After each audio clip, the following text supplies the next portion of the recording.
welcome to Hanging with Bears.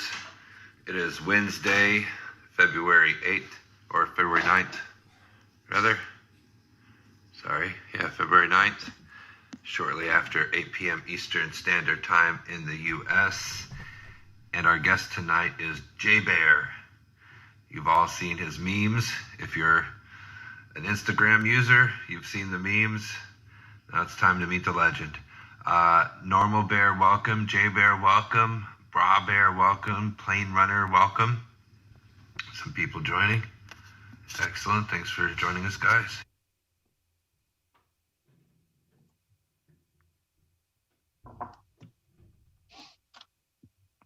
Poor Mama Bear, welcome.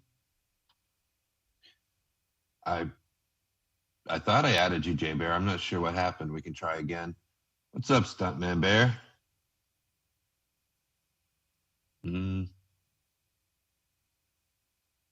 Yeah, I'm not sure. It says you're invited on the thing, but it didn't add you. You might need to leave the stream and come back. If it doesn't work. Yeah, try again. We shall see. You're out. It says cancel.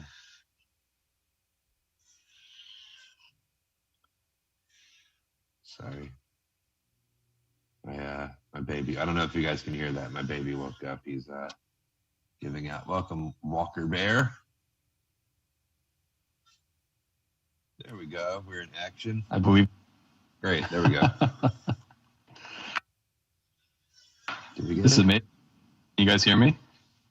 Yeah. It jumped a little bit when you first started, but yep, we can hear you. That's awesome. What's going on? Made it. Let me say some welcomes real quick. We got more people rolling in. Welcome, Happy Wolf Bear. Welcome, brother. Van Dutch in the house. Welcome, Miles. Welcome, Deep Blue Sea. My other brother from another mother. Sorry guys, I don't mean to be rude. I'm gonna go shut the door because I can hear the baby crying, giving out. What's up, Golden Lady? Oh, don't worry. Hello, Shell Doodles. Golden Lady. You guys are crushing it. Deep Blue Sea Bear, you're here too. This is awesome. Too much gravy for the baby. Well, we usually have the bedroom door closed. That's awesome. But we had the bedroom door propped open for some reason. The baby, he usually doesn't wake up at this time. So okay, all technical difficulties out of the way. Let's see. Last I left off, I saw Golden Ladle joined. Shell Doodles joined. Welcome. Robear's in the house. Welcome, brother. Welcome, Easy E Bear. Stolen Honor Bear. Welcome. And all right, here we go. All right, J-Bear. As I was saying briefly in the intro, if everybody, obviously there's going to be a few people who listen to this on YouTube or Telegram that don't use Instagram, but if you use Instagram and you're in the Owen Benjamin community, you've seen a J-Bear, at least one. You've seen a J-Bear meme in the past year or so. You've been crushing, and we hear lots of good things from your friends in the SoCal Bear community. We had somebody singing your praises already in the comments for the promo, saying you're a SoCal crusher. So you're pretty big. I don't know if tent post of the SoCal Bears. Yeah. I mean, you could say I'm a special boy, as they would say. No, I'm just kidding. I don't know anything about that. I don't know anything about being a special boy. Totally just kidding. No, thanks for having me on. It's been awesome. Oh yeah. Thanks for being here. So what we always like to do when we bring somebody on for the first time, we like to hear your journey of what brought you to Owen and the Unbearables community to begin with. So what brought you to the community? Yeah, of course. I gotta say, first off, you're doing a great job on this. Watching all the content you're producing.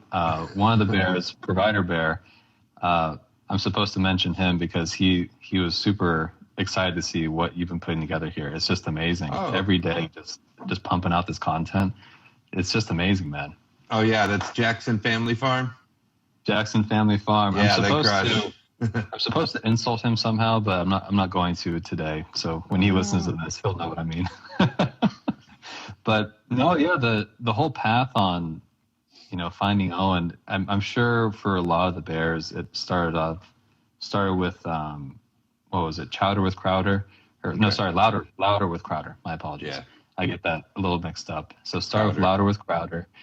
I really kind of was interested in it, and then there was this tall guy who was actually funnier than the host, which was Owen, and I was like, oh, this is great. And then suddenly he kind of disappears, and I wondered where'd he go, and so then after a while I think he was like on YouTube somewhere doing his own posting, started following him there, and I just thought he was funny. I thought he was speaking something, it just seemed honest, that's really the basics. And then when he got deleted from there, it went, I think, to D Live, I think, after that. And it turned into almost kind of an adventure to be able to try to find where Owen disappeared and went to. So I started just following him around. And then over time, you began to really realize what he was talking about was not just comedy, but it was about, kind of the theological thing that's happening these days and just the adventure that he kind of went through. Which culminated in Washington, where he had the homestead. And once I kind of saw the alpacas, I was like, I got to figure out how to get an alpaca, So it's just been following him initially from there. And I guess from there, just turned into an opportunity to kind of build a campground, which allegedly, was a really good time up in Idaho, drove up there and had a good time. And then I think after that, it was just a complete adventure to be a part of the community. And I forgot to mention too, starting the meetups that we do in SoCal, when all the lockdowns occurred, it really just started as a couple people hanging out, maybe 5 or 6 people per month, and a dozen people showed up. And then when the Beartaria Times app launched, that's when we had 50 people come to a meetup in SoCal. It was, I gotta say, the first meetup that you have with 50 internet friends can be pretty intimidating because you don't really know everybody and you don't know what's going to happen. But it turned out really, really well. That was at Citrus Bear's home. And, just from there, it blossomed into what we have. We have these monthly meetups in Fallbrook where we do what do? We do the farmer's market there, once a month. And now it's starting to grow beyond that, where you have lots of other meetups happening all over the place in SoCal. So even though we're in, Babylon, it's still quite it's pretty amazing how different it is. You guys are advanced at a more slightly, I guess, advanced stage in that you already have your own farmer's market going. That farmer's market, it's a strictly bear event, isn't it? Yeah. So what kind of happened with it is we were just doing meetups, and then we had a lot of people coming with stuff. They were just bringing stuff to give away, bringing vegetables and produce and all that. And then it turned into something where, what was it? Rebecca Bear is like, hey, I got honey, or Balance Bear is like, hey, I got microgreens. And I was like, sure, we'll just bring them in, sure, just have fun. And we realized, we should kind of structure it. So we made it a private event. So then you don't have to deal with legal stuff. Mm-hmm. And we hosted it, so it's far away from any public streets. Mm-hmm. And it started off with only bears being able to do things, but sometimes we get people who are non-bears that show up. They're like, hey, we heard you guys have eggs. We heard, there's some good stuff here. And we're just like, okay, I was going to say, it sounds like you're not far enough off of the beaten path if you have strangers coming. Like that's like, it's like that scene in Fight Club. He's like, I see a lot of new faces. It means a lot of you have been breaking the first rule. That's kind of what it feels like. But the good thing is like the new faces that we have, somebody knows them, so somebody else knows somebody. So it is kind of like Fight Club, like somebody knows somebody to be able to show up. And so whenever people come, I'm always wearing the cowboy hat. I'm always wearing the hard hat or something. And I'm just like, oh, a large hat, a large functional hat. Very large, not. Let me just double check. There's nothing there. Okay, just make sure we're covered. So it's been really just kind of amazing seeing what's happening, and the things that I do to organize is just one small thing. I'm not saying I'm the special boy here because there's still lots of other meetups happening in Los Angeles. There are things that are happening with smaller communities. There's like homeschooling groups that are being formed that I'm just finding out about. And it's just awesome to see everybody just start crushing in their own communities. Mm-hmm. And I know that everyone talks about like, oh, SoCal, blah, blah, blah, but it's, you know, yeah, it's not that big of a deal, because I personally like seeing whenever people post on Britannia Times, like their meetup where it's like 5 people, I'm kind of jealous because you can actually like hang out, you know people. Yeah, that's definitely, I definitely feel your vibe there, because with the Irish Bears, well, let me back up just a second. It's great to see, just like you said, there's pockets of bear communities where it's like really big, epic stuff happening. And then there's smaller groups which are just as valuable. And the one thing that I hope is that, so like I'm part of the Irish Bears, and we're one of the more, you know, sizable communities. We put on a lot of events. I don't take credit for those events. Like I'm just, you know, one of many. Just like you're on Hanging with Bears and you complimented us on the content. It's like I'm just one of many. I'm just part of a team. But my concern or my hopes is that people that are living in an area where they don't have that large community, like the Irish Bears or the SoCal Bears or the you know, the Washington Bears, the BC Bears, the New England Bears. There's pockets where there's like really dense bear communities, and so for the people that are living in those areas that aren't as dense and your bear meetups aren't as many, don't feel discouraged. They're just as they're just as valuable as the bigger meetups. And as J-Bear is pointing out, you do get that intimacy, because when you know, as much as we really love the camp trips, so we were doing 3 this year. We did 2 last year. We're doing 3 this year. And but when you have, like you said, when you have, you know, 40 adults and a bunch of children running around, it becomes fractal. That's the word, you know, that's one of the that's a great way to put it. It becomes fractal where other, you know, cluster, it's like one conversation's happening over here and then another conversation's happening over there, which is great. It's different. So don't feel discouraged if you have a smaller bear community in your area and your bear meetups aren't as numerous, because they're just as valuable and you can still make good connections with those people. I find that's so true. I'm glad you brought that up, because you get this comparison mentality where you're just like, oh, how am I doing compared to XYZ? But you don't, I talked with, I think it was Lugan Bear about that, just how when we first started, it's just friends hanging out. You know, it was just like 5 people, 6 people. I saw someone post about the PA meetup where it was like a dinner. That's like what I'm hoping for. You know, you have like maybe these big meetups, but in reality, what matters is who's like Owen says, I think it was like 10 people in 10 miles or 10 people in 10 minutes. You know, 10 and 10, you want, the 10 and 10, 10, 10, 220. But so it's basically those ones were more intimate, where you can actually get to know people and you can actually help each other specifically. So you don't have like, you know, like I think it was 3 weeks ago, we had a build project at Provider Bear's place where like 20 people came. It was like, I thought it was gonna be 5 and more people are showing up. I'm like, oh Jesus. Like, but I was hoping it'd be 5 because I just wanted to talk to a couple people. But it's great to have a lot of people show, but those small ones are actually not small at all, because it's kind of like the biblical saying they say about when there's 2 or 3 of you, that's where I am.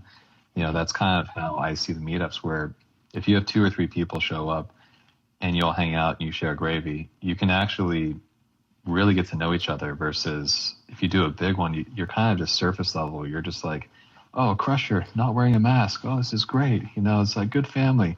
But you can't really go beyond that, except you know, maybe afterwards when you've swapped information, and then you can meet up afterwards where it's smaller. So that's how it should be. So if people are feeling that type of thing or comparison, I mean, don't, because I like when I went up to Idaho, it was awesome. Yeah. It's always kind of a factor where, you know, that the bigger events might cast a large shadow over the smaller events. But I don't want don't let that discourage you if you don't have as big of a group or a community. Don't let that discourage you at all, because you'll still have a great time with a smaller crowd. Another thing I wanted to point out, your building project you had, it kind of synced up right around the same time. Are you aware that a similar thing happened over here? I'd heard something about it, but tell us more. What's going on? We have one of the Irish bears, Cuchulainn bear, is he actually lives about 20 minutes away from me. He's the closest bear in my locality to my home. Yeah. So he's about 20 minutes away. And he has a few acres, and he's homesteading. He's got goats. He's got chickens. He's got green, like, must be nice. Must be nice. He's got I think like eight greenhouses. They call them polytunnels here. Oh, cool. Yeah. And he had a fence project he needed to get complete, and basically put together a smaller fractal group of builder buddies. And so he didn't have 20 people show up, but he had, a few people show up and help him knock out, Buzzwrecker bear, or Buzzmaker bear rather now. Buzzmaker bear. I know Conspira Bee bear, Celtic Slav bear, Steve Galloping Horse bear. A few of them showed up on different days to help him dig those fence posts and get the fence built. And that's amazing. That's great to have that, man. It's one of those things where, when I think about those types of projects, even if you just have one person show, or if you just have, 2 people come, it's so exciting to me. I wrote a letter to Owen. God, I sound like such a fanboy, but I wrote a letter that kind of explained how, I wasn't expecting much. I just want a little bit of help to hang out. And you kind of realize that the most skilled people and honorable people, the people you want to be around, it's just amazing how you only need a few to show, and it's just a wonderful event, And so when you're telling me about that event, I mean, I wish there were some photos or something so I could just I could see what's going on. Yeah, well, another similar thing happened. I actually went to that one, but cool. Last year, Cuchulainn had purchased a kit to build like a little storage shed, and so a few of us came out to help him.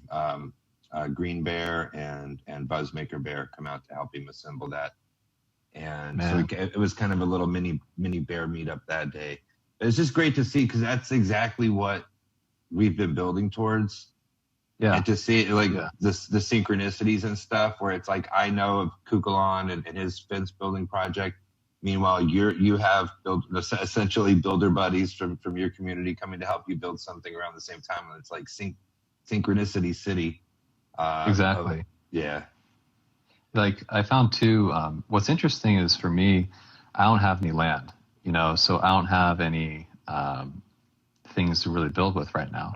I'm actively looking, the usual story, trying to find a place and settle in and get alpacas and copy whatever Owen's done, get some Jersey cows, so whatever it is. And so I found that for me, someone knows about my tractor. Oh, that's so funny. Ghetto blaster knows. So what I've found is I just enjoy being able to reach out to people who have this land, and then be able to help use a skill that I have, which is industrial engineering or project management, and then just try to put those things together for those meetups. Yes, Stolen Honor Bear, you have to make it sometime. No pressure.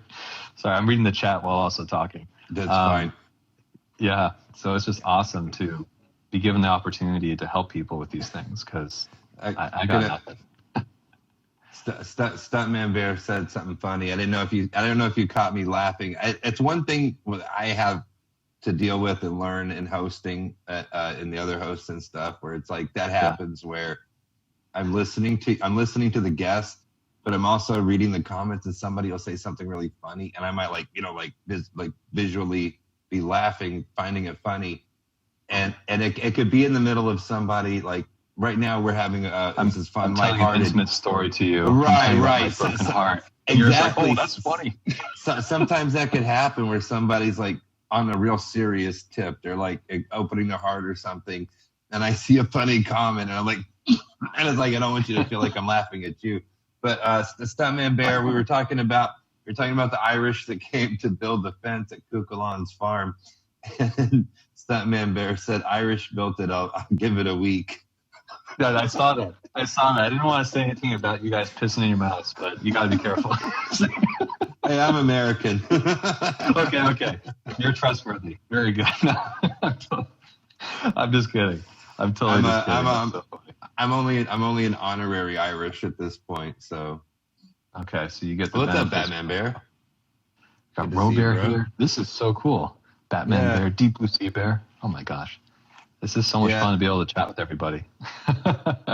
Yeah, no, I saw so some of my other homies that I didn't get to say hi to when they joined in. We got Longbow Bear in the house. We got Potato Negro in the house. Oh, I love potatoes. Sorry. Keeper of the Mountain Bear. Thanks for joining us, dude. So to rewind a little bit, you said you started you found Owen through Crowder, which is that's one of the general avenues. I keep a mental notes of when it's usually the found him on Rogan or found him through Crowder or Alex Jones. Those are like the more very, very seldomly, but I have come across people who would be like, I found him through Stefan Molyneux or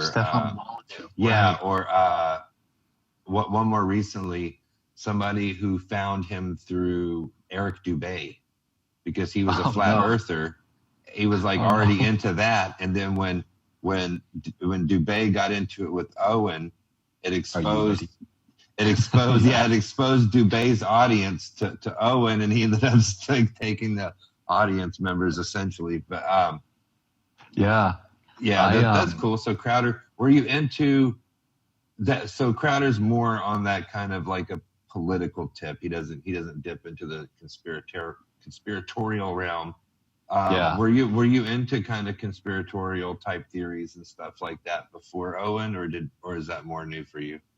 That's a good point. That's a good question. I haven't even thought about that. I think I was. I think it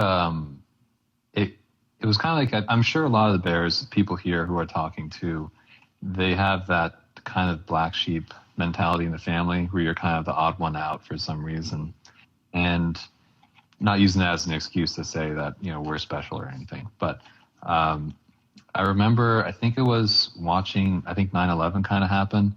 And I was in fourth grade or fifth grade, I think. And I remember just watching it be like, this is weird. Not freaking out and not understanding it. And maybe that's because I was young. But later on, I got into those whole, whatever those documentaries were about it.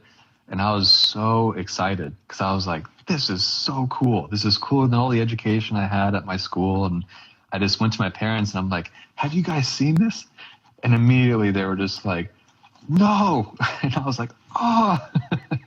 So they kind of freaked out because they thought I was like assuming things didn't happen or whatever it is. And that, they freaked out. And so I got really quiet about all this stuff. And then over time, it went into high school, always kind of did sports and all that, but was interested in the alternative ideas to reality. And then I think in college, that's when I discovered, the usual story of psychedelics in college, discovered that stuff. And then I think I came around and it took me maybe another decade until I turned 30.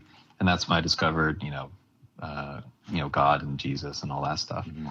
And I think since discovering God and Jesus and Owen, the Trinity, sorry, I shouldn't say that. Once I discovered those kind of people, and Owen started talking more and more about the psychology behind things and the story behind the narratives and alternative histories and things like that. Tartaria, Flat Earth was just fascinating. That's when all of a sudden my eyes started to widen, and I was like, this is what life is supposed to be about. You live in wonder. It's just fun to not know the answer when you look up and where am I? And so I've always kind of been into that stuff, but it kind of got really clear in the past 2 years, especially when all the masks started happening. When the whole saying, right, when all the masks went on, all the masks came off type thing. I was like, oh, like everyone is kind of crazy. This is interesting. So it was quite the experience of waking up and then finding the Bears and then started talking with them over dinner. That's when things really got intense in a good way, where I'm just like, I got to hang out more and more and more. And so selfishly, that's why I started organizing the meetups, because I'm like, I got to get some gravy when I'm not watching the stream. So let me just get all this information from people, you know. So it's been quite the journey for me. But you know, what about yourself? You know, have you always been into those sorts of things, or has it been? Yeah, well, I mean, a lot of the people that watch the streams, they've already heard my story before. But no, first big conspiracy I got into was in high school. I learned about the essentially the marijuana conspiracy. Oh yeah. The way marijuana was made illegal for a number. It's like everything they do from 9/11 to the new thing they're doing. It's never like one result. They're always going for two birds with one stone. So it's never one result, but it was a multi-pronged attack essentially, and other people. There's other angles to it. The pharmaceuticals, but a lot of those came later. I think the main thing at the time was DuPont had invented nylon plastic material, and it could replace hemp. And so hemp was already in use, especially the big contract was the U.S. military. So all their clothing and equipment and those big thick Navy ropes on the ships, those were all made of hemp for centuries. But in order to replace, to get that contract and essentially replace hemp with nylon and synthetic materials, they had to eliminate the competition. And so anyway, so that was I learned about that in high school. And then in my 20s, I learned about 9/11 through Loose Change and other, that's what it was. Stolen Honor Bear shouted that out. Loose Change was my first one for that. And from there, I didn't really know what to do with it, especially when the end of the road brings you to that little bagel shop in the Middle East. And I didn't want anything to do with it. I was in my mid-20s. I was interested in working, crushing, dating, trying to find a wife, and all that stuff. I wasn't really, so it was like, when the whole 9/11 road got to Bagel Town, I was like, I don't really want to get involved in that. That's too much. Bagel Town. Yeah. So I didn't do anything with it. I put it in the back of my mind, and then it was years later in 2012, I learned about MK Ultra, and the fact that MK Ultra is not a theory. It was a real CIA program for 20 years, and then after it shut down, they got sued by some of the victims, and the victims won, which proved damages, and they had to declassify a lot of this information, and that's what really blew my mind, MK Ultra, and that really got me fired up. And like I said, I already knew about 9/11 and then MK Ultra, and then I started learning about all the other stuff, and that's how I kind of. That's amazing. I learned the whole what was it? That the prohibition was about taking away farmers' ability to make their own fuel. I learned versus like drinking. That blew my mind. Absolutely, it's always financial. It's always most of these things. It's always one of the main, and again with marijuana, it's also the pharmaceutical companies that the antidepressants, they'd rather give you Xanax and Zoloft than give you a joint. So it's that kind of stuff too.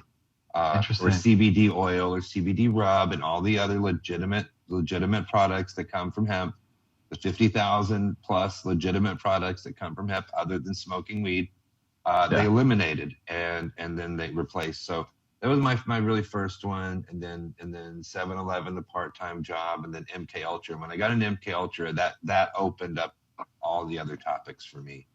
Yeah, 100%. Yeah, sleep deprived bear. So I learned one of the streams Owen said was that basically that prohibition, that instead of prohibition being about a bunch of women trying to stop their men from drinking, it was actually about going around and breaking all the distilleries at the farms, because the people were making their own fuel for their little putt-putts they were driving around. And so that just blew my mind. And it sounds kind of simple, but again, I need to look more into this. And it's one of those things where I just get the initial glimpse and it makes sense to me, Here's next level. So again, to take it back to the hemp conspiracy and all the wonderful things you can do with hemp. Oh man. In the past 10, 20 years, they introduced gasoline made out of corn oil. This is a real thing, right? Really? Oh. No, this is a real thing. It's already in place. You can get gasoline that's made out of corn oil.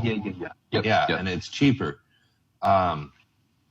So just like with any kind of oil, is combustible. So you could make fuel from hemp oil, from hemp seed oil. You can make combustible fuel for a car. That makes sense. Yeah. So it's like there's another angle. It's like the multi-pronged attack. So it's like another benefit of them making it illegal to grow hemp. Now we can't source the hemp seed oil and all the stuff that goes with it. So yeah, I mean, it's interesting roads and the stuff you learn, but at the end of it, and something I think we all really, learn and take lead from Owen on is, once you learn about all the bad stuff and all the crap and the poison, and you learn about the traps and how to avoid them and how to avoid the pitfalls, then what do you do? Then what do you do? You build and you grow and you crush. And so that's why I say, like, even though I didn't find Owen until 2019, but I've always been like a bear. I've always been that same mentality where I found out about all this deep Illuminati conspiracy type stuff, like the really deep, really sick stuff. And I learned about it in 2012. Did that prevent me from getting married in 2014, having a son in 2015? Did I let the fear scare me into not starting my family, into not living my life? No, I didn't. In the face of all that, I still went forward and got married. Started a family in the face of all that. So that's why I say I'm very much in tune with the whole bear community vibe. That's why I felt very much at home when I found Owen and the Bears. That's one of the biggest things, I think, because I find a lot of the people who are not truthers, but people who are maybe the alternative sources, they offer a product when they talk or when they give information, but they don't actually give you a solution, or they don't basically ask you to find a solution for yourself, or God through you, or however you see it. And I think that's one of the big things is when Owen kind of scolds us, like, "What are you doing? What are you doing in your life?" And it really just made me realize, like, wow, okay, even if I know all this information about what's happening, is it really going to stop me from going to get my own land to get animals and grow? Is it going to stop me from reaching out to friends and seeing how they're doing, or reaching out on these build projects to help people actually be able to have chickens? It's interesting that you can use all this information and temptation to think that you're knowing these insights when all you're doing is sitting behind your computer, like I am right now, just kind of, going in circles about it. And so it's always about, okay, all the information. Wonderful. You've done a great job. Now what? Are you going to help your next door neighbor, even if they are not on the same page as you? Or are you just going to live in fear? Or are you going to blame the whole world? Or are you going to go find a family, or all those things? And so it's great that you're able to see that. And I think you said 2012, you see all this darkness, but yeah, it didn't stop you from pursuing the light. No, and because what ends up happening, I think what happened for me, and I think what happened for a lot of people, is when you see the real face of evil, when you see that the devil is real, if you're a godly person, it fires you up it strengthens your faith. That's why I said, like, when I found out about all this evil, crazy shit that's happening, I didn't let it prevent me or stop me from living my life. Because I have a genuine faith in God.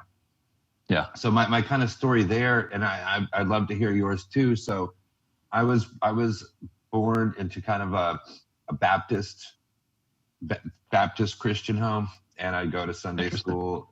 And it wasn't like we were like a church family, because we were like not a church family. I don't want people. A lot of the people here know my story.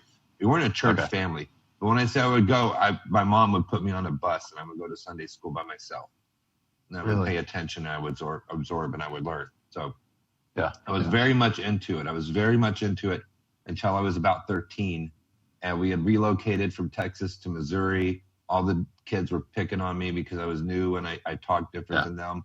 And it was just a tough time for everybody. Like 13, it's like the worst time for everybody growing up, right? So I kind of lost faith, and I became more agnostic, kind of, you know what I mean?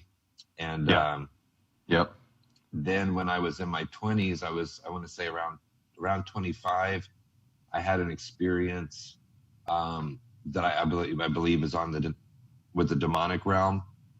Sure. That made me, like I said, once I was like, oh shit, this is like this. I really believe I had like a demonic experience through somebody else. But anyways, that's a whole nother story. Some other people have heard it. Okay. Yeah. That woke me up and be like, well, if these demons and this evil shit is real, God and everything has to be real. That's what planted the seed that started my faith again. That would have been about 2007. And then in 2012, I learned about Illuminati and all that stuff. And it really strengthened my faith more than anything. So yeah, that makes sense. You know, the common thing I've heard, and including myself, is when you realize that like evil is real, if you keep going, you realize the opposite is true. You're like, well, there it has to be. You know, it's this interesting. It's very interesting that you say that, because that was a similar experience for me. Not on the level that you're talking about. Sorry, Satan's flying over my house right now. It's just the military. So it wasn't a similar experience because, you know, I was born into kind of a technology family. So my mother was a computer scientist. My father was a computer scientist. And I grew up just insulated inside of Babylon. And so surrounded by lawyers and doctors, and still am, but in the family, or military contractors. And like my sister's married to a patent attorney, you know, so he's a, you know, tech guy, but he's also has a law degree. So they're nice people, but they don't see beyond the surface level. And so when I began to wonder about these things and just ask basic questions, because it wasn't like I was being aggressive saying like, do you understand the meaning of life? You know, because I was atheistic back then. I didn't know anything. But I began to kind of realize, it sounds so bad, but I realized around like 28 or 29, I woke up one day and I'm just like, wait, if I was aborted, I wouldn't be here. And I was like 29 years old. I'm just like, oh, that's not a good idea. And that's started this cascade of just like, oh God, like we're murderers. I'm like, oh no. And so I started saying, oh no. And I just began to realize how dark things are and how blind people are dark. Yeah. Like, I know I'm very light right now, but I was just like, wait, you guys think this is cool? And they're just like, yeah. I'm like, but if you aborted me, then wouldn't I not be here? You know, and they're just like, well, true. And, you know, we nearly did. And I was like, what? So it's just like this fascinating realization of when you maybe have a dark experience. We would have aborted you, but your mother spent the $200 on blow. No, I'm joking. I'm sure your mom wasn't. I was with you. Yeah. Oh, I see Surge Bear here. Oh, this is so cool. Everyone's here. Surge Bear. Oh man. Hi guys. That's fine, man. That's fine. That's even like that's as maybe even more like positive and reaffirming as my story, to know if you were raised in a atheistic, non-believing home, and then you as an adult come to this faith of your own. That's as strong a testament as anybody's, I would think. Yeah. So that's a great story. I'm trying to pin. You said something earlier that caught my attention. You said 9/11. Did you say you were in 4th or 5th grade and when 9/11 happened? I think, yeah, because I went from public school to private school, and it was like the first week it was my second year, and so it was 5th grade. I think it was 4th, 5th, or 6th grade. One of those time frames when I was going to say, because I was in college, and I didn't go to I don't have a bachelor's degree. I went to community college, but I was in community college when 9/11 happened. Huh? You were smart. Went to community college. You didn't waste your time on the... I mean, it's all relative. It's all relative. Yeah. You know, people make their choices. But no, so I'm probably about 10 years older than you then, I would think. Yeah, because I'm 30. What am I? 32. Oh, Jesus. Okay. Yeah, 32 years old. I turned 40 this year. So. Oh my goodness gracious! You look like you're in your young 20s. How dare you? Yeah, I know, right? Is it a gift or a curse? I still haven't decided yet. But it's good. Tell me about your family situation.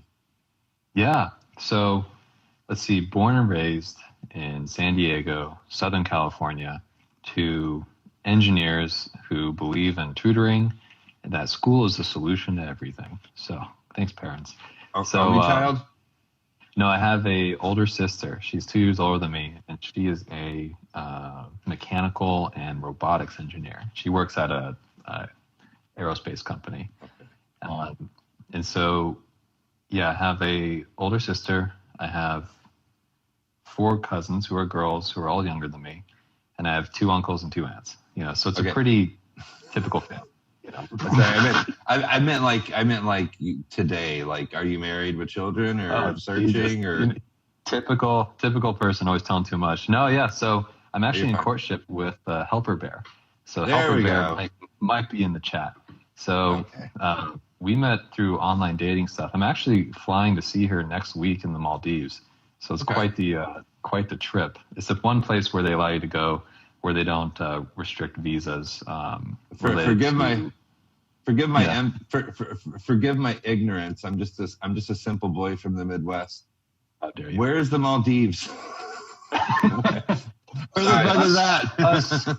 Us Southern Californian people go to the Maldives. What is it? What is that? No, yeah. Maldives is a very small island chain south of India. It's a chain of maybe, I don't know how many islands, like 50 or 100 islands. Normally, boomers go there because they think it's so special and you can see the water. We actually chose it because it has the most relaxed visa restrictions and vaccine issues. Because what do you mean we chose it? She doesn't live in Maldives. No, she lives in the Philippines. So it's quite the disjointed. Okay. We're both going to fly to one particular spot. You're going to meet halfway. Meet halfway. That's the whole goal. I've been there. Yeah.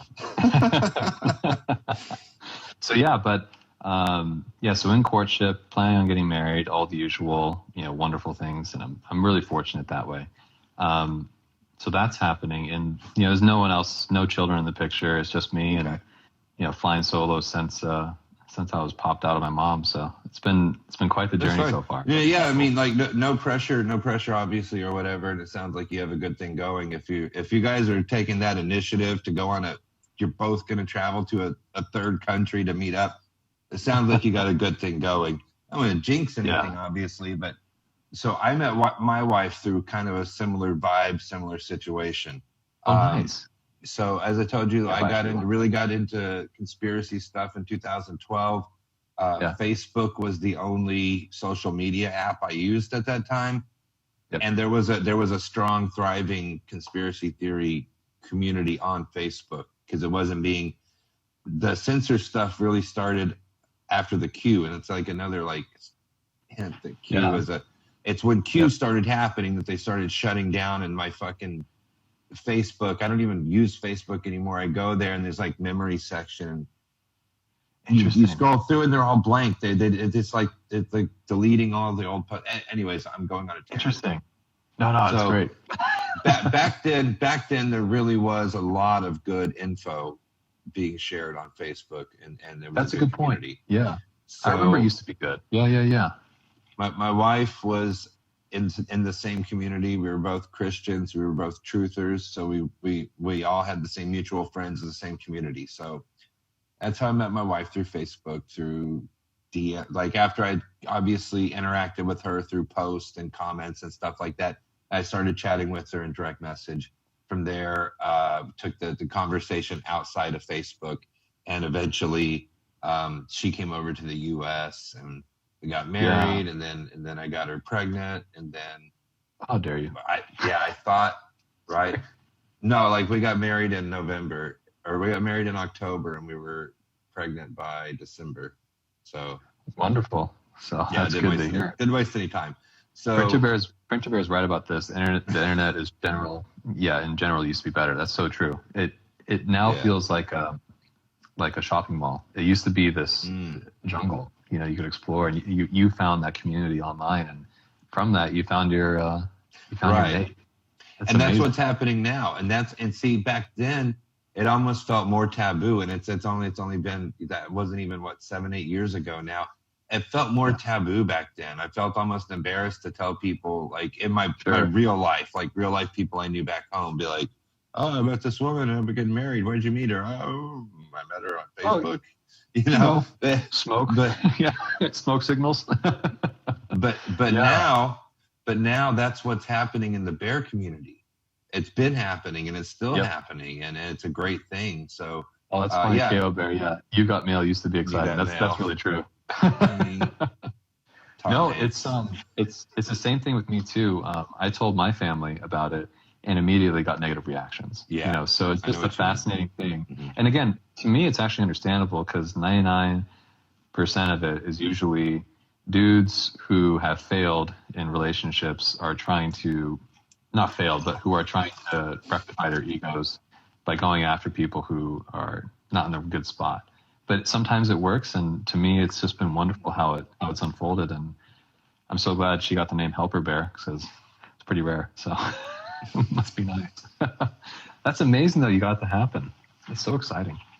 Yeah, longer story. We thought that she'd be able to stay in the U.S. and it didn't work out. I wasn't able to get the green card processed, so I moved to Ireland. So, wonderful. Are you willing and ready to move to the Philippines if the time comes? Are you? The Lord is willing. I'm deadly serious. The Lord. What is it? The Lord is willing, the creek don't rise. So it's just. I love whatever, that one. Whatever we have to do. That was one of my grandma's favorite sayings. I love that one. It's old school. That's great. I got that from when I used to go to Jesse Lee Peterson's church in Los Angeles.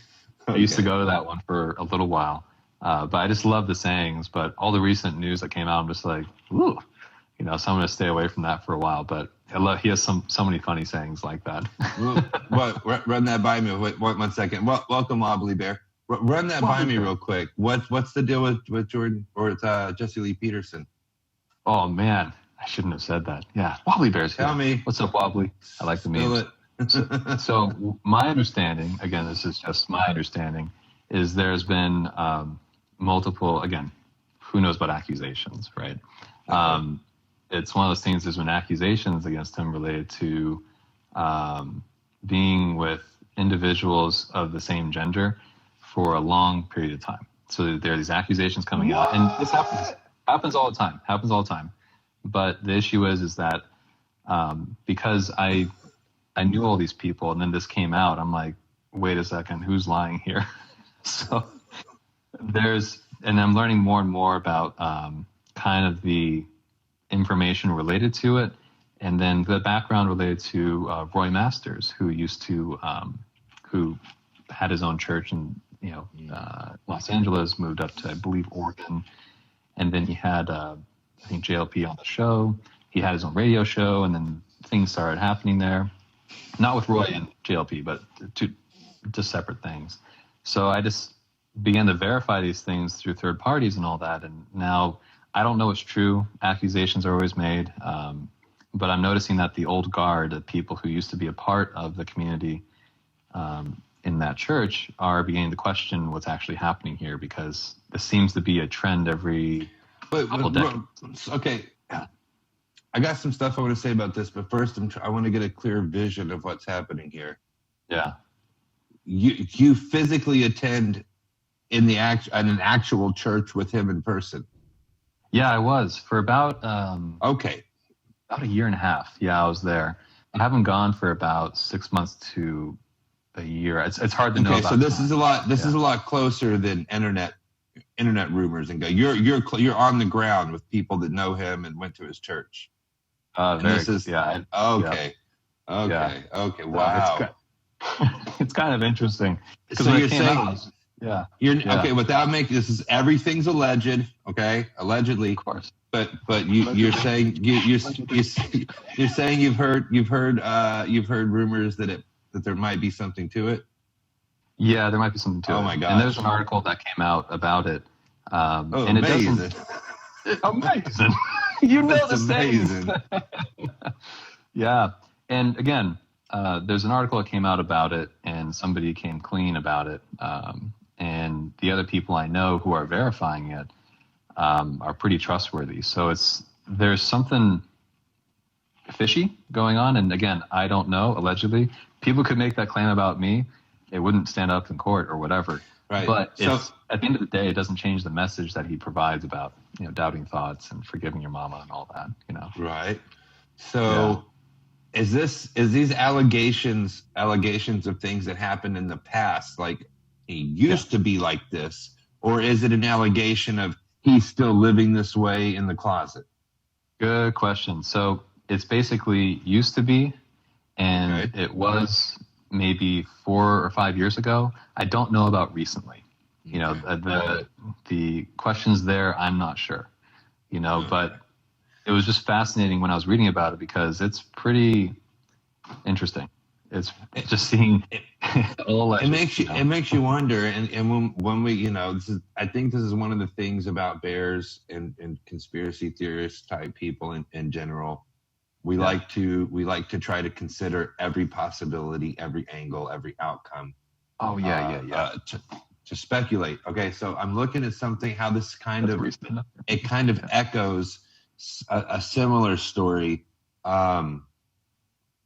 You know who Pastor Manning is out of New York? I've heard the name. He had a closet full of rollerblades. Sorry. Good one, Longbow. Allegedly. Longbow said Jesse Lee Peterson has a closet full of rollerblades. Okay, so Pastor Manning had a viral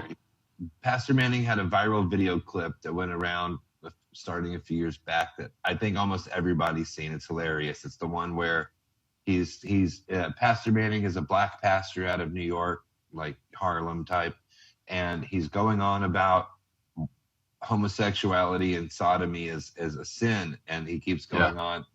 Have you guys seen this clip? I think most people have. He's like, when you do sodomy, flames will come out of your butt. Have you seen that clip? No, that sounds great. Oh, it's so hilarious because he keeps going on and elaborating on the fire and the flames going to shoot out your butt. And so the first thing that happened was there was a weird I guess it was a fake story. I guess it was like a gag, like Onion style gag story about Starbucks saying that they were putting men's semen in their coffee. And it ended up being like a bogus story. Sure. But Pastor Manning did like a hot take on it. He read the story. He thought it was a real story. And he put out this reaction to the story and saying how it's really ridiculous. It's ridiculous. He said that they were putting the semen in the coffee to make the coffee taste better so people would buy it. So you know who the young okay, exactly. So you guys know who the Young Turks are, the very liberal. Yeah, the Young Turks had him on to explain himself as to why he said that the semen tastes good and that's why they're putting it in coffee. And he poses the same question to the pastor. Well, how do you know semen tastes good? If that's your opinion, how do you know? And he said, because apparently Pastor Manning spent some years in prison when he was younger. Geez. And he was saying how all the guys in there would get down. And he's like, well, I assumed, I wasn't doing it, but in prison, a lot of the guys around me were. So I would assume that if they like swallowing this, that it must taste good. And they were giving him shit. So that was the thing. They were trying to paint him into a corner and make him seem like he was a homosexual because he said some wild shit. And maybe he is. I don't know. But it eerily kind of mirrors that. And then later down the line, Scuba Steve. There came out this story where allegations that Pastor Manning was making sexual advances to like a 16 or 17-year-old woman at his church. Yeah. And I don't know if that's true or not. Obviously, it's whatever with that, but it just makes me wonder if it's like with that and with this, sometimes where there's smoke, there's fire, but at the same time, Pastor Manning, it's the same thing as what you said about Jesse Lee Peterson. All the bullshit aside, look at the message he's putting out, like on the weekly. Yep. Pastor Manning would drive a regular car. He's not out there driving a Mercedes. He'd drive his Buick to the church. He's like, I live in the neighborhood of the church I preach at. I'm not one of these people that live in Manhattan and then they drive down to Harlem to preach. He's like, I live here. This is my neighborhood. You see me, you know me. And he goes up there and he gives good messages to the black community to try to lift up the black community about don't be, pull up your pants. Same thing, Bill Cosby. It goes back to Bill Cosby. Seems like every prominent black figure, I'm not trying to get all whatever, it is Black History Month, but it seems like every black figure that tries to lift up the black community, some shit pops off. Yeah, it's interesting. Their character gets assassinated, like every time. That makes me wonder. Yep. I always wonder. Where there's smoke, there's fire. That saying, you never know, because like it could be true. So many people, like when we were doing the Build project up at Ursa Rio, the Katuki Duki County Times came out with the articles about the militia, that was preparing for World War III, and I hear about it. I'm holding the pickaxe, no, we're digging trenches, like it's all good. So you never like truly know. They're planning for trench warfare. And so like it's one of those things where because I'm not the one in it, at the end of the day, it's not for me to really comment, because if I was involved and I knew, I should say something. At the end of the day, if you're going to be really a man and man up, you should focus on the things that are true. Like, that evil's real, that good is real. For me, I know God is real. And like, I know that for me, JLP helped point me back to God as well. Like he said, go forgive, and God will forgive you. And I went to go do it, and it actually worked. So it's just one of those things that was awesome. Oh, cool. The guys are here. This is awesome. Sorry, Film Graham's here. Yeah. Sorry, I get so excited whenever I see people I know who's showing up. You got Wobbly Film Grain, Surge Bear. You got Purely Living Poppa Bears here. This is amazing. Oh, Bears for All Seasons. What's going on? Flo Cal Bear. Sorry. So yeah, that's what we're here for. It's Potato Inspector General. How dare you, Mr. Blue? Yeah, forgive your mama. That's exactly it, man. And at the end of the day, that's the joke you probably have heard before. If Hitler said that you should get 8 hours of sleep, it doesn't mean it's not a bad idea. I mean, he was right about a lot. Wait, allegedly. Could it be? Yeah. Well, that's really interesting. I don't know. Is any of this, like, I feel like you're giving us like the inside tip. Is any of this like really mainstream yet? Is it being talked about online? No. So in one church, so in one church session, somebody brought it up and he quelled it very quickly, and it was more about the person brought up the general conversation about rumors. Hey, we've heard some things, and this is somebody who doesn't bring these things up. So she was saying this, like, we've heard these things, and he immediately quelled it. Said, well, then don't believe it. If you don't know, then don't believe it. Which I believe is fair advice. If somebody's talking about me and they don't know me, you got to be careful what you believe online, because they can make up anything. I could be a fake person right now. It's crazy. So nobody's really talking about it right now. I know that there's a minor kind of schism occurring between the old guard and the new guard, and people are figuring out if they want to go anymore or not.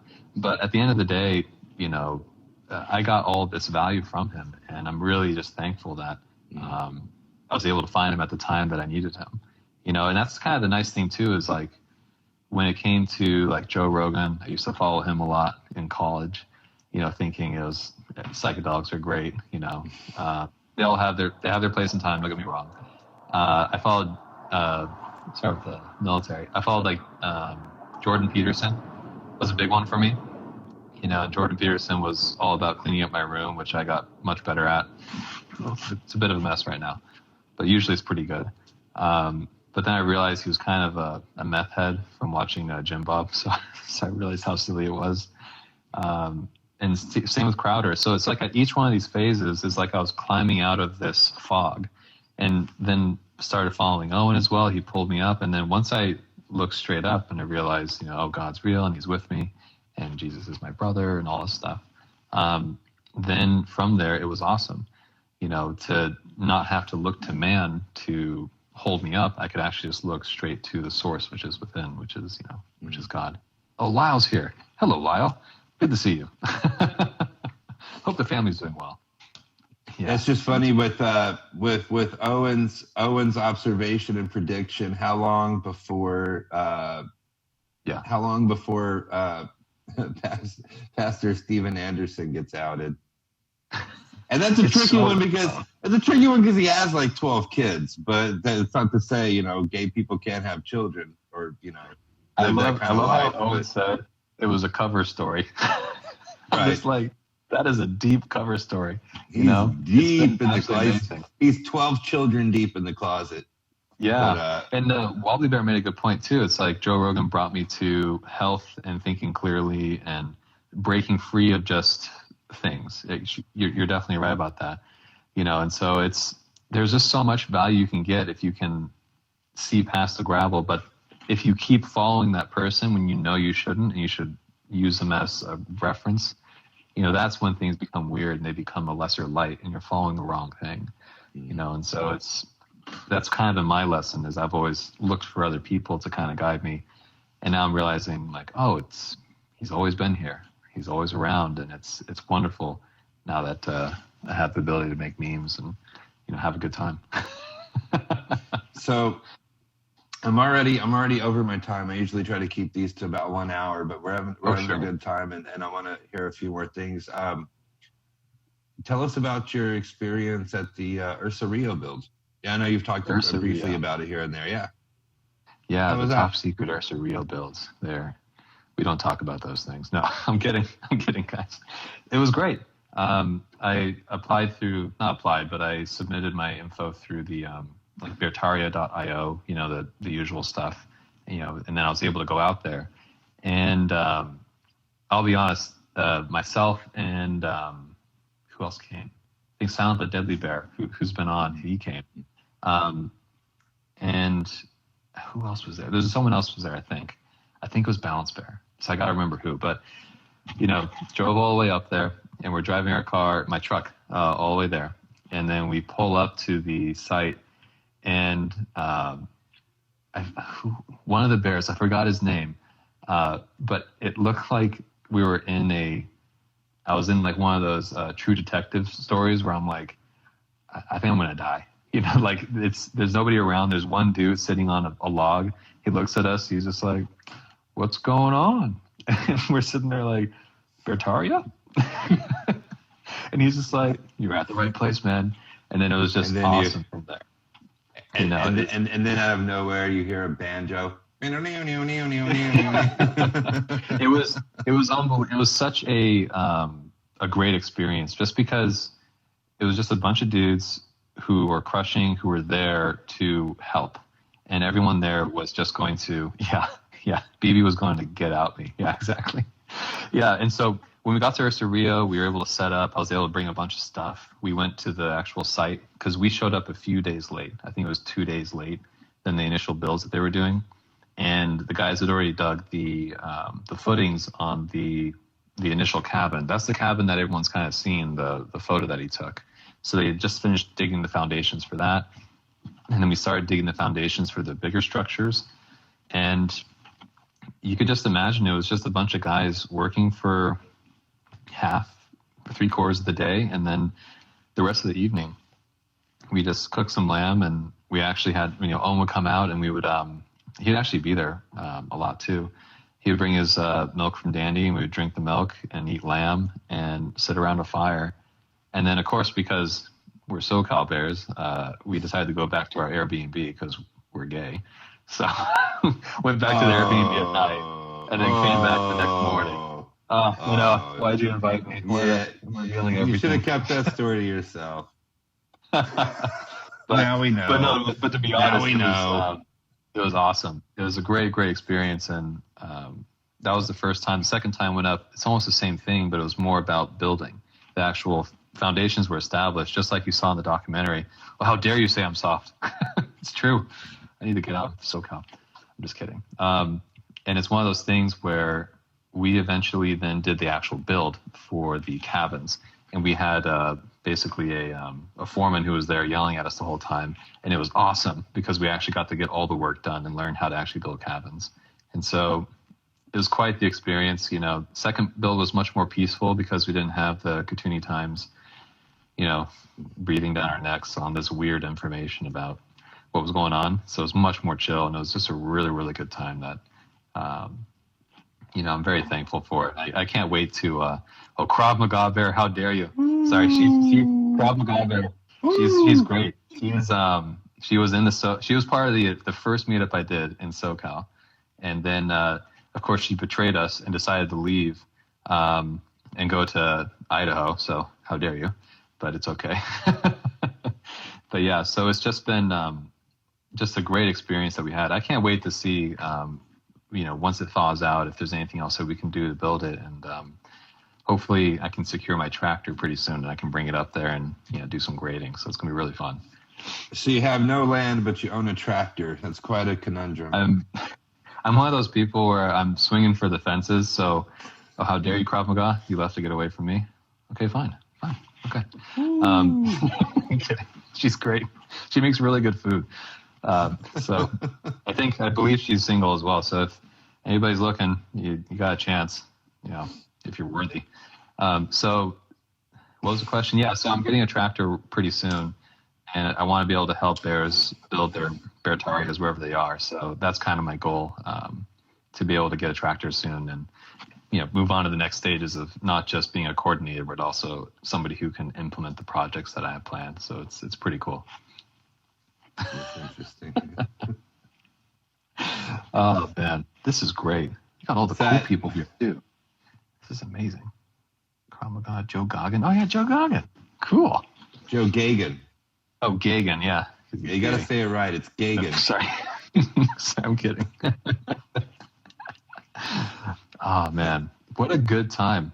How have these streams been for you? Has it been like a growing experience? Been able to. Oh, majorly, yeah. Go back and watch the first one I did with Bear when I was the guest, or go back and watch the first. Or go back and watch like now compared to how I am like now on the stream, and look how I was then. I was like nervous, I wasn't that nervous because I had done podcasting and stuff before, but the podcasting was audio only. It was more like a radio format. It was my first time being on video live, but I've adapted to it. Thanks for asking. It's been a growing experience. Wobbly Bear, you just asked about Brown's gas. Yes, I'm doing. I'm setting up a research project on Brown's gas. It's wonderful. It's right next to me. My machine's right here. I should show you, but sorry. So she's asking about Brown's gas because I know someone got a machine. Wobbly Bear. I saw your post. Anyways, yeah, that's awesome to hear about those experiences because you're just getting started. Like everything with Beartaria is just the beginning. I can't imagine where we're going to be at 20 years from now. It's only been a year of implementation. I mean, we've done our meetups and it's only been a year, and it's ridiculous what's happened. And so for everybody who's listening, just keep crushing. Don't worry about how you're doing right now. Just keep putting the effort in for meeting new people or crushing your job or painting or whatever you may be doing. And just that's all that matters right now is continue putting the effort in and the results will show eventually. Or you'll meet the right people or, you'll learn how to cook like a Krav Maga Bear and maybe find a husband eventually. Sorry. I got a ream her a little bit for insulting me. How dare she? This is awesome. One comment you made, I thought, yeah, no, I shouldn't. I don't want to make Krav Maga. Okay. No, because I don't want to make Krav Maga Bear feel weird. But I felt like one of your comments when she first made that joke, and then you said something. I thought you were setting it up like volleyball, like setting it up for a big spike, or like basketball, setting up an alley-oop. I thought you were going somewhere with it, and you didn't. And no, I'm glad I don't go anywhere. I'm one of those people where I'm blind to what I do sometimes, and then people totally just slam me, and I'm just like, whatever. Okay. Krav Maga Bear said she can take it. Well, I mean, with a name like Krav Maga Bear, you obviously can handle yourself. But when you were talking about it, you said, "Hey guys, she's single. You got a chance." I was like, "Oh no!" I thought you were calling her like a slut or something. No. As a mate, how dare you? For courtship, what the? Where is your mind been, my friend? I got you to laugh. Yes. That's funny. What a good time, yeah. And it's been wonderful. I mean, I'm gonna be doing some memes while I'm in the Maldives we're gonna do some videos with Helper Bear and myself and all that. It's next week. Next week. Wow. Yeah. It's crazy. So got my job, got time off, I'm able to spend a week and a half so I can actually all go, actually do this and make it happen so I can get the whole visa process started and all that fun stuff. So I can't wait. So Helper Bear, if you're not watching now and you're watching as a replay, good to see you. That's an amazing story. So off to meet Helper Bear in the Maldives in the Pacific Ocean somewhere, allegedly. Yeah, we'll find out. I highly doubt it's even real. I'm just going to fly to a different realm these days. It's just been, life's just been amazing since joining the Bear community. Man. The meetups. Well, that's a nice way to wrap it up, because I usually try to end them with like, what's your future plans, future goals for this year? Yep. And it's like, well, that sounds like if this goes well, and again, I'm guessing it's going to go. If you guys have gotten this far, it's probably going to go well. And again, I don't want to jinx anything. What would be the step after that? Have you thought it through? Because I might have some insight on this. What would be your next step after that? You guys it's a 1 week trip, best trip of your life. You go home. I can't I don't want to leave you. I can't wait to see you again. What's your next move after that? Next move is K1 visa application. The whole rule is you got to take a photo to make sure that you've actually met. And that's one of the main things that's slowing it down. So it's K1 visa. Oh, you're correct, Ghetto Blaster. K1 visa, tractor, bear meetups, and crushing. Yeah, so that's the thing with me and my wife. We were aware of the whole fiance visa, the K1 you're referring to. It's a fiance visa, but we weren't. And we also weren't exactly in a financial position, because you have to, like you said, what the K1 fiance visa is talking about. If you're engaged, you can get a pre-approval for your fiance to get a green card. They can come to the United States, and you guys can get married there. But the requirement is that you had to have met in person one time before you apply for the thing. And me and my wife hadn't met like in person. I mean, we were only video chatting all day, every day, but we had never met in person. So, and I think that's kind of out, especially with the video chat the way it is these days. It seems like an outdated clause, but they're probably not going to do away with it anytime soon. It's a fair. I understand why, know, and it's that's funny. Yeah, does Helper Bear like tractors? Yes, she does, and she wants to learn how to use it for sure. Does she think your tractor's sexy? Oh man, she's no comment. Does it turn her on? Just kidding. Yeah, she definitely I don't know how to describe it. It's kind of like it's a great balance between us, because outside of interviews and stuff, I'm pretty stoic and serious outside of bear things. And so she is a great balance to that. And then she also really helps me understand that it's just fascinating, the things I've learned so far being in that relationship. And I'm really thankful. And it's just getting started. So I can't wait to see, where things go. And we're doing it the right way, the whole courtship and not being no kissing before marriage and all that, which of course is a fun conversation. It's all the basics, so we do it the right way. Nice. Because it just makes sense. It makes sense to me, and that's well, how it sounds like you've done your homework and you got a good roadmap planned out. Definitely, if you have the means and the time to go with the K1 route, that's definitely advisable. So it sounds like you've done your homework and you guys are going to have a great time. Yeah, allegedly I've done it, but could it be? KO Bear says not even kisses. Oh, I know, seriously. You're so puritanical, raised in an atheistic home to this puritanical Christian. That's what I gotta tell you. I went from being like an atheist where my family thought I was nihilistic to now they see me as like a militant Christian. They're just like freaking out. And I'm sure. I can imagine. I'm not pushing anything. I'm just like, no, I just think, sex before marriage is how you get married in hell, and it doesn't make sense to me, but do what you want, but abortion's murder. Oh, everyone freaks out. So that's why like the bear community has just been my real family that's kind of grown here. Fellow Finksburg Bear, militant Christian. What's up? And it's been amazing to see just how weak I was and still am, and just how much we can become when we actually follow that right path. And the bear stuff is a part of it, and I just can't wait to see where it goes for everybody. So I'm just grateful I could be on, and very, very thankful. What's the next big SoCal bear event? Yep, we got one on the last Saturday of every month. We do the Farmers Market / Beartarian meetup. Okay. That'll be the 26th. It'll be in Fallbrook, California. If you're interested, reach out to me on the Beartaria Times app, or on Instagram where you see all the memes. And we're also beginning to do more of a build project plan. So we actually capture all the build projects that people need, and we sign people up. So we kind of connect the builder buddies with the people who need help and want experience and all that. So it's all beginning to come together, which is just awesome. And I have the list, and we're going to be having raw milk soon from the cow that Provider Bear just got. And we're going to build out the raw milk distribution and egg distribution so that we have our secondary supply chain for the bears, and then kind of take it from there. So it's going to be really exciting. Right on. I'm going to wrap it up on that note. Thank you so much, J-Bear, for being here. I hope you have a great time in the Maldives and post photos for us to say, it must be nice. How dare you, Mr. Blue, say, let us know when you get to first base. You'll know how you'll know? Because I'll be kissing in front of a priest person. That's how you'll know. How dare you? Wow. Awesome. Thanks for hanging out, and thanks for everybody that's been in the live chat tonight. It's been a fun one.